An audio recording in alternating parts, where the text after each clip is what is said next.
Alright, so Insta360's next tiny action cam is basically no longer a mystery. Thanks to a fresh set of leaked images from Android headlines, we now know it's called the Insta360 Go Ultra, not the Go 4, and there's actually a reason for that. In Chinese culture, the number 4 sounds way too close to the word for death, so yeah, not great branding. Ultra sounds cooler anyway. Now let's talk about the design, because that's where things get interesting. Compared to the Go 3S, the Go Ultra is chunkier, no doubt, but it's still tiny by action cam standards. From a distance, it legit looks like a fancy little microphone. Same idea though.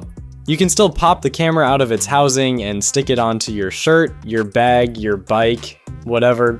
That modular magic is still here, and yep, that flip-up screen is retained, which is awesome if you're into vlogging or just want to see what you're shooting while you're moving around.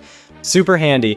Let's focus some more on design. The camera itself is now square, not the usual rectangle we saw with the Go 3S. Sounds like a small thing, but it could make a big difference. Square means better grip, easier to mount, and probably more space inside for beefier hardware. Speaking of which, we don't have the full spec sheet yet, but we do know it shoots 4K at 60 FPS. That's a huge jump from the 4K at 30 limit on the Go 3S. Also, nice little touch, they've added recording lights on both the camera and the screen. So if you're riding your bike with the cam clipped to your chest, people around you will know it's rolling. No word yet on the exact sensor size, battery, or dimensions, but since it's an action cam, we're expecting solid dust and water resistance. Just makes sense.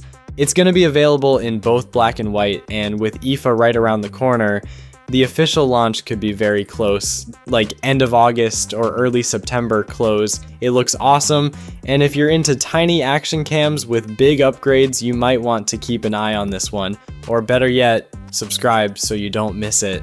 Thanks for watching. Peace.